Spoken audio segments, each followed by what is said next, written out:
Should we take advice from a retired serial entrepreneur? Stay tuned.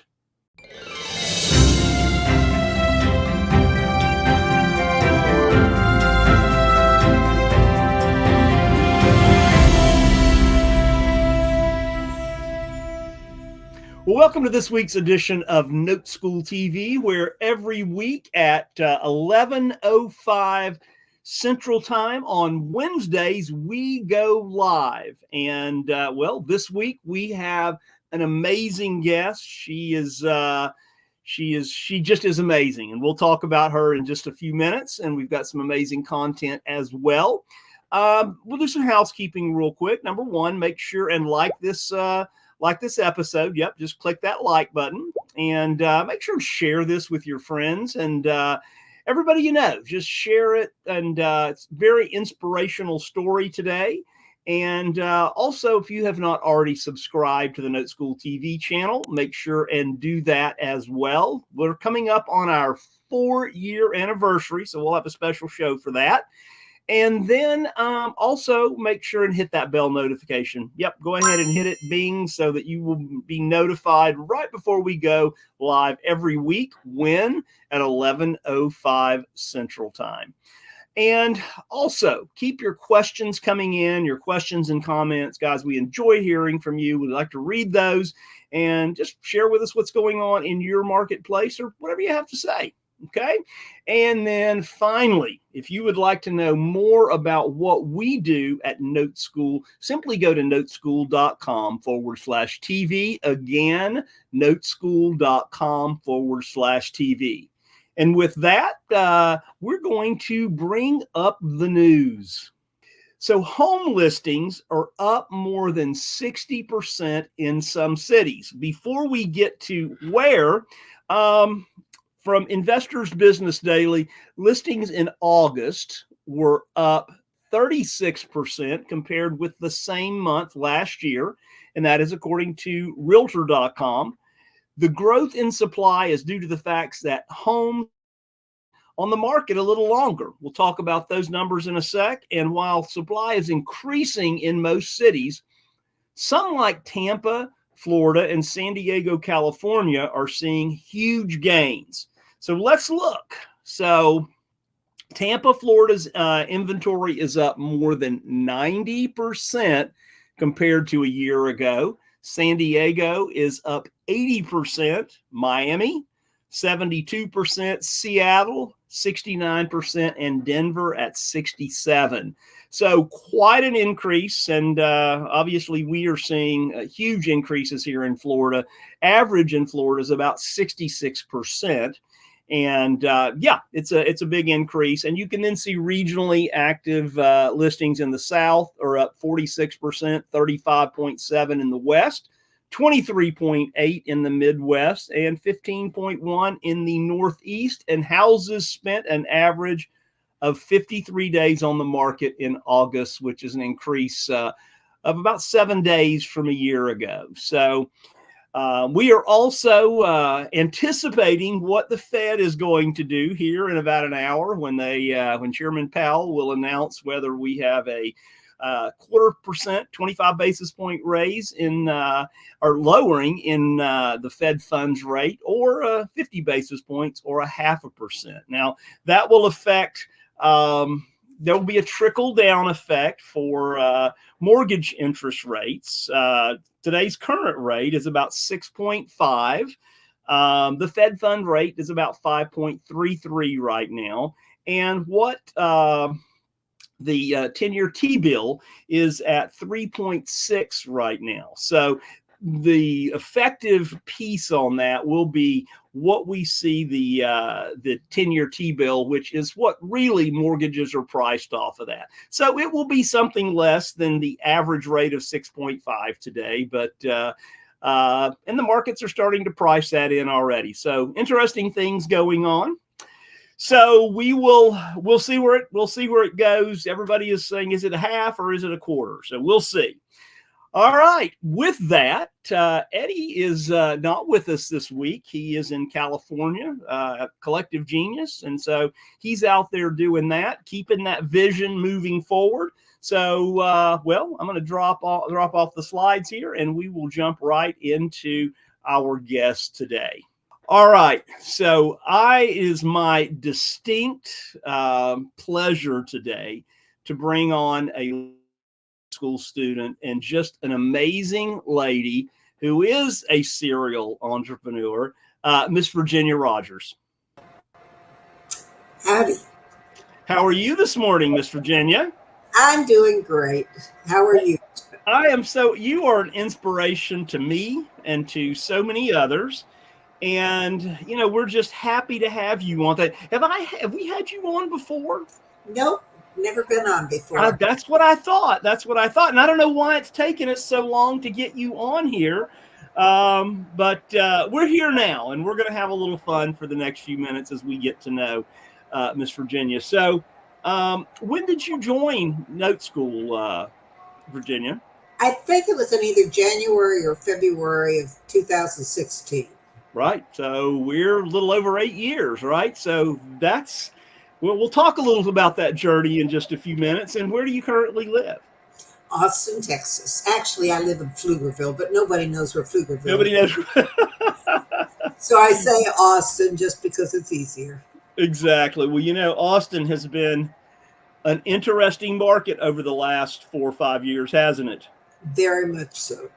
From here down to about here and then here. Yeah. But anyway, it is what it is, right? And, when we talk about inventory going up, Virginia, we're not talking about the housing market crashing. We're just talking about there being a stable supply of inventory. Not really that price, oh my gosh, inventory is going to go up in price. No, it's just going to be, I think it'll be a nice, smooth segue into what's next for the housing market. So tell us a little bit about your background. You are truly a serial entrepreneur. We've got some of these young bucks out there who say, oh, I'm a serial entrepreneur, but Virginia, you've really had an amazing career. So tell us a little bit about that. Well, I sometimes say that I've been an entrepreneur all my life, which is pretty close to true. My first venture actually was when I was 5 years old. I was written up in our town newspaper about it. I've got the clipping. I can prove that. When I was a senior in high school, I started a day camp for kids, and we were written up in 17 magazine. Wow. And then when I was 26, we moved to Austin, and I had decided that I was never again going to work for anybody else, ever. And I haven't. Right. I started a printing and copying service right after I got here. Right. Ran that for about 8 years until I sold that to a group of my employees. Good. And had enough money at that point to where I didn't have to work the rest of my life. And so I was retired. And you were 39 years old, right? Yes. And everybody said, you're not going to be able to stay retired. I said, watch me. And I traveled the world. I had a wonderful retirement. And then something came up, and I was motivated to go back to work. I wasn't going to work for anybody else again, so I had to start some business. So I started looking around, and I ended up doing Relax the Back store, or because of my own back pain and suffering. This was a good solution. And I started with one, and about a year later, franchised the first one. Maybe it was 2 years later. And then, anyway, by the time I sold that, we had 71 stores across the country. Wow. That is a very familiar name, right? Very familiar. And then I thought, well, now this time I'm going to be able to stay retired. And I invested most of the money that I got from selling Relax the Back into various small businesses, because that's what I knew. That's what I believed in. And one of those was a real estate development company down in San Antonio. They were going to be taking this 812-acre section and turning it into houses and apartments and commercial and so forth. And I thought, well, that'd be a fun thing to be a part of, even though I was only going to be a limited partner. I didn't expect anything more. But our general partner turned out to be a crook. Oh. So we had to sue him and get rid of him as a general partner. And I became a co-general partner at that point with the single largest investor in the project. Right. Second largest. And he was terrific. And he really wanted to control things. He was a former U.S. congressman. He was former attorney general for the state of Texas. Wow. He was used to being in control of things. Right. And I wanted to be retired. So I took care of all the financial things. I took care of all of the accounting and the taxes and the insurance and the banking, and, those kinds of issues, which I could just do sitting at home. And then we would talk once, twice, 3 times a day, every day for years. But in 2008, the things got a little dicey. They did, didn't they? Yeah, they did. And where we've been selling about 5 to 10 lots a month, all of a sudden we sold 7 in the entire, no, I take back 6, the entire year of 2008. Wow. And we had just gone to record plat on an extra 200 plus lots and had personally guaranteed our notes. They were big notes, as you can imagine. It was over $6 million. My partner really took the stress of this really seriously. Right. I didn't. I've been rich, I've been poor, I can handle either one. There's your quote, right? And so he had a heart attack and died as a result of the stress he was under. Oh, my goodness. And I had to take over. Now, I'd never done anything with real estate except,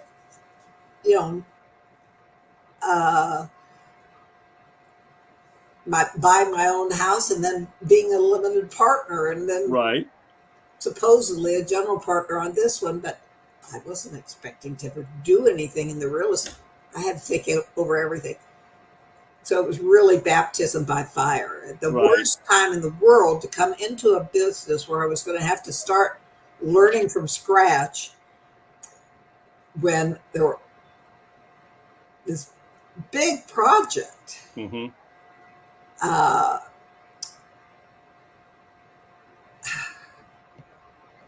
It was scary. Daunting, wasn't it? Yeah. All I could do was go to everybody, our lawyer, our accountant, our insurance people, our engineers, our contractors, all of the builders who were our customers, everybody, and say, look, I've got to learn this. You've got to help me. And so we started out. And the next year we had a 20% increase in sales. In other words, we had 7 lots that we sold. Not very good. But the following year, I managed to convince D.R. Horton to come. Buy you out. He had a takedown schedule that would be sufficient to take care of our monthly bank payments, which was huge to be able. And D.R. Horton is a big company. They are the largest residential builder in the country. Wow. And we had to sell them lots for less than it had cost us to get them on the ground. Right. I've been there. anything at that point in the whole country because there were so many people going bankrupt. I didn't Right. want to be one of those going bankrupt. Right. But we had this thing called a TIF, and I figured that was going to eventually get me out of it. But it was going to be only if I stayed alive until then. So then, you're still here too. So I am. So anyway, we ended up proceeding on, and the following year, I got Lennar Homes to come in. With Lennar and D.R. Horton competing against each other, it became such that we started getting more for our lots than what it cost to put them on the ground. Right. And by 2012 or 13, I said, okay, I've had enough of this. It's having to deal with the government all the time, and I hate dealing with the government. I'm sorry. Mm-hmm. But development really involves a lot of government interface. Sure.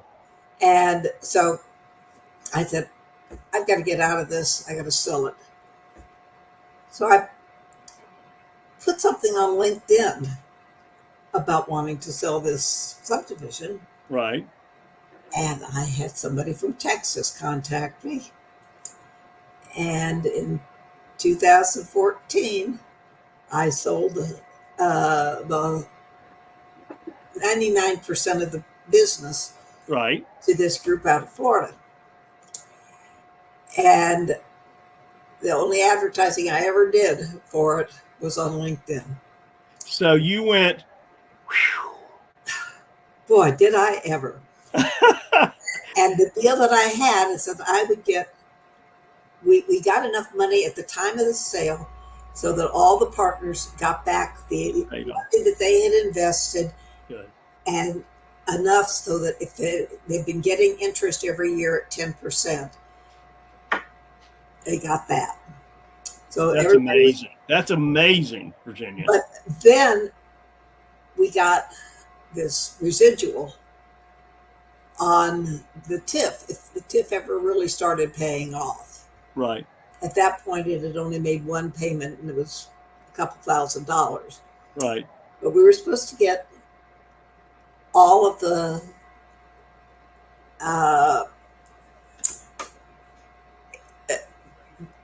tax incremental income. Right. Right. Yeah. To reimburse us for all of the infrastructure stuff. Sure. That we put in. And there was a lot of infrastructure stuff. But you did it. You got out of it. And this is where today that one is still paying me more money than all of my other investments combined. Every year I get more from that than all the others combined. That's amazing. It really is. Anyways, yeah, that was that. Okay. That leads us into our topic. Age where people do retire. Exactly. I said, okay, I'm retired now. I'm not. So this was it, right? Right. You were retired. You had done all of that. You'd finally spent years getting out of that. And then today's topic is really wealth without the passive income portfolio and family legacy. Right. And so you found the note business. Yes. So tell us about the short version about the income portfolio, your philosophy, and really you were from very hands-on with everything you had done with Relax the Back and with the printing business and then the development business, all of those things. And you finally said, okay, I'm going to get into notes because it's passive. So tell us a little bit about that. Well, I started off with non-performing notes because I thought that's something where I can really help other people. Right? And not passive, right? Not completely passive, right? Because you've got to work on those. Yep. Yeah. And I found out it was more work than I really wanted to do. Right. And the return wasn't as great as I wanted it to be for the amount of work I was doing. Right. So I thought, well, I'll go the performing route and sell partials. Right. That for a while. And then it began to be harder and harder to find good performing notes. Right. And I decided I didn't want to sell the good notes. I Right. want to keep them myself. So I stopped doing partials, and all I have done since then have been You're a note owner managed. now. You're a passive investment, a passive investor where you're just investing. You bought the note and you're the bank Yep. and you're getting paid for many, many, many years into the future. And that's really where you wanted to be, right? Yes. So when you're looking at a performing note, then what is the biggest thing, or what are you looking for, right? What you're looking for, rate of return, you're looking for the length of the term, how many months or payments are investing or remaining. What are you really looking for? And you're still an active investor today. I mean, as far as buying passive income. Yeah. Oh yeah, I lost my last note a couple months ago. The biggest thing though that I now look for, in any of the things, typical things that you talk about, I really want to find a note on property where it looks like there's some pride of ownership in that. Nice little house. I want the people to, I want to feel like the people are going to want to keep paying their mortgages. Right. But I've been burned a few times on notes, and every time it's been on a note that was in a small town. Right. You don't like the small town notes. Yep. When I say small, I mean they were under 5,000 people in those towns. Yeah. So, Yeah, not something we recommend to folks. It's just, if something goes wrong, guys, it's just, for our audience, it's just harder to work those out because of the availability of team members that we can work those deals out with. Yeah. Yeah. And so I say, nope, I'm not going to buy any note in a town of less than 20,000 people. Right. There's your second piece. So we're looking for a nice little house in a town that's 20,000 or more. And Yeah. then I want the note to have a reasonable payment history. It doesn't have to be perfect, but I don't want them to be. Nobody is perfect, right? Yep, we know that. People are. You are. And then you wanted about a 10% return. Yeah. Yeah. So yeah. That makes total sense. And then what size of notes you were looking for? I think we talked about somewhere between an unpaid balance of 30 and maybe 250. That's right. I don't want it so small that my servicing fee eats up most of the interest. Right, right. But I don't want it so large that if it goes bad, it's going to really have a strong negative impact on my portfolio. Right. So in the business, we talk about how do you operate like a bank, and you do that by having professionals service your loans, right? The payment goes to them, and they're licensed and compliant, and they do all of those things. If they get 15 days behind, they send out a late notice and do all of those things. So then really you just have to manage your servicer, right? Talk a little bit about that. Pretty much. Yeah. I definitely know my servicers. Yes. Because I've got a lot of notes. Right. And there's a lot of managing that is necessary of them. Because they're not going to do anything if you don't want them to. Right. Right. You have to tell them, I want you to do this. Right. I want you to start the foreclosure proceedings. Send out a late note, all of those different things. Yeah. So what about I want to see what we can work out with these people. See if we can't get them paying again. That's you want the note. You don't really want the house. And if there's somebody that just, you know what, Miss Virginia, what we've discovered as we get a little older, bad things happen to good people all the time. And if we can help them, we're certainly going to do that. I have one note now that has almost a 50-year payout to go because you had to modify it, right? We had to really modify. We had to modify it twice. Yeah. Yeah. And it's got a long payout, but I'd still rather have that than kick them out of their house or to have to. And again, we determine if they're sincere, if they really are having a problem. You're like me. You really want to help them, right? Yes, I really, really do. Because we don't want a house. We don't want a house in a little, somewhere in USA. We want that note, and we want passive income. So what is your note business? And you own 40 plus notes at this point. Right. Is your note business, is the time you spend on that, I think I can answer that question, but I want you to, much less than any of your other investments, whether it be any of the franchises or your development or even non-performing. I'm not saying non-performing notes are not good, but if you want to be totally passive, which you want that money wired into your account every month, right? Mailbox money. Yeah. And so is it much more passive? Is it much more just kind of hands off? Yes, definitely. Yeah. Still have to do some. You can't ignore it. Right. Yeah, that's it. But then it would be boring, too boring, right? I still got a couple of those notes that I got before I decided I was going to be a passive investor. Right. I still got some of those other notes that I'm having to deal with. And it's a whole lot. It's more pleasant, as you said.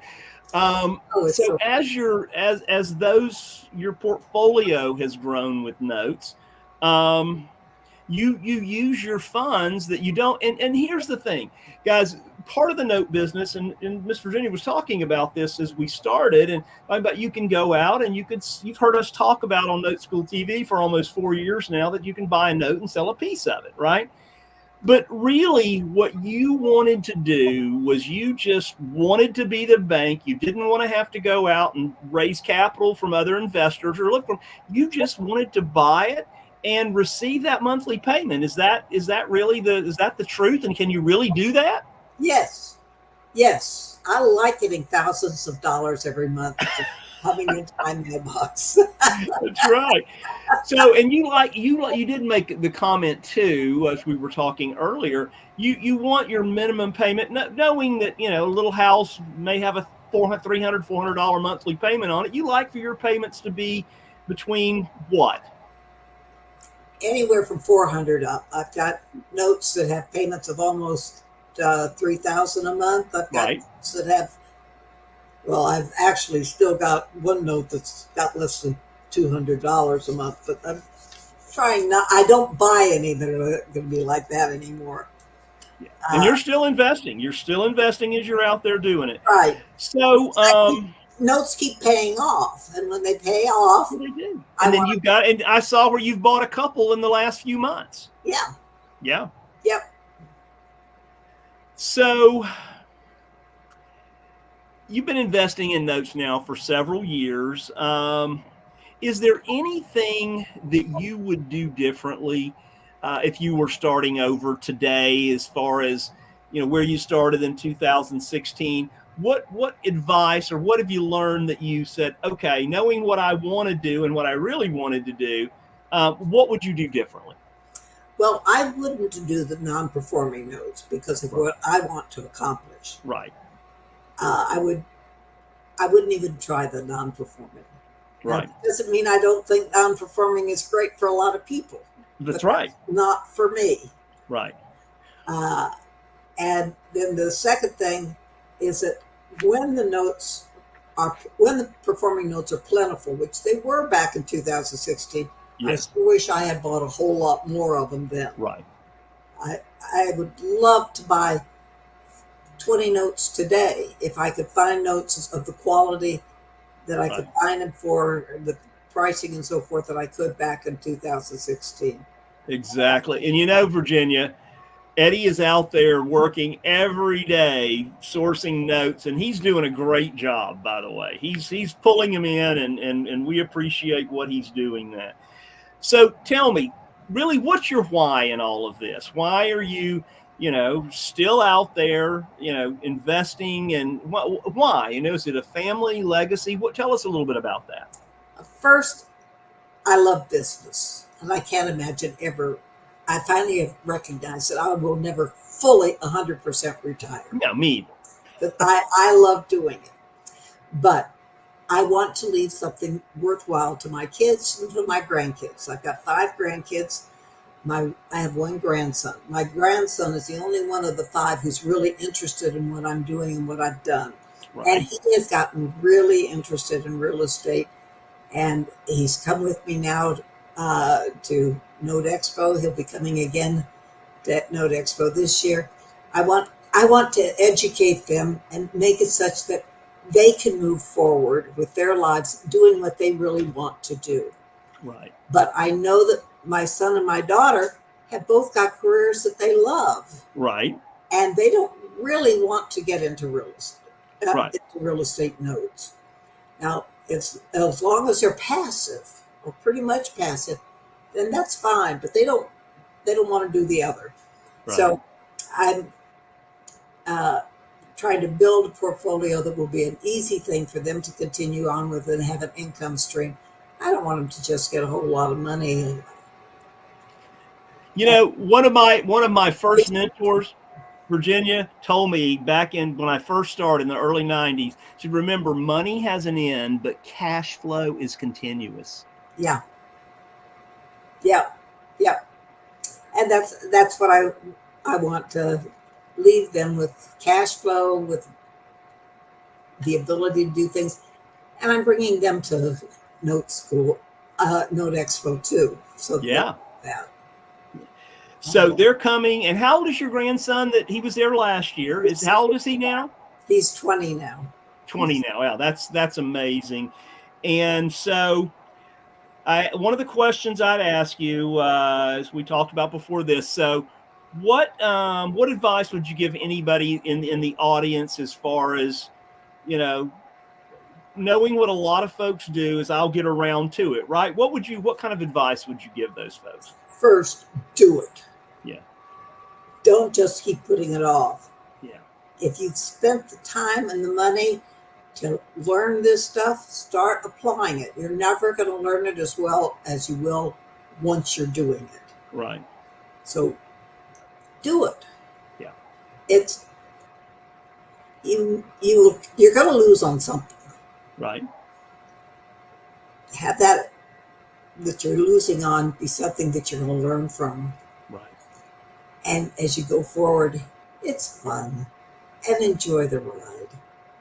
Enjoy the ride, and you know your grandson will, and all of your kids and your grandkids will all benefit from this, what you've built there, and they will look back, and I think you had said something about they'll look back on you with affection and the ability to know that grandmother took care of us and she built a business, right? Mm-hmm. Yep. So Virginia, you know what? You're an inspiration. You know, I love you. We all love you in our Note School family. And what's the biggest reason you like to go to Note Expo? Oh, the biggest reason is the networking. Yeah. And you learn so much from other people. You do. I always learn something from the speeches. Mm-hmm. The formal portion, there's always something new to learn from it. But what I really get out of is building those connections. Yes. People who are going to help me or who I can help down the road. Virginia, you and I sit for lunch together at Note Expo, and we've, and this lady is like a dynamo going around there, working the crowd and meeting people and all of that. And Virginia, we just, like I say, we really appreciate you. We appreciate your story today and where that's brought you, right? It's brought you to where you have a business that, as you said, brings in thousands of dollars every month, and you have very little to do to manage that, right? It's kind of like you breathe in, you breathe out, and you move on. So we so much appreciate you being on the show today and just sharing your knowledge and sharing your story with us. So I'll see you here in a little bit at Note Expo, which is November 8th and 9th. All right. Thank you so much, Virginia.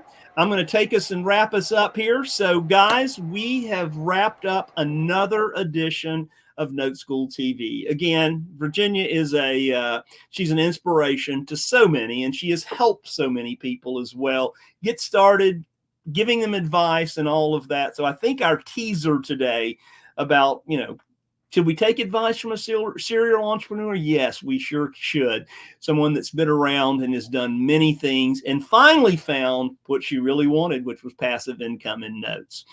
So with that, next week will be our monthly update. So we look forward to doing that. Everyone, have a great rest of your week and stay tuned. We'll see you next time.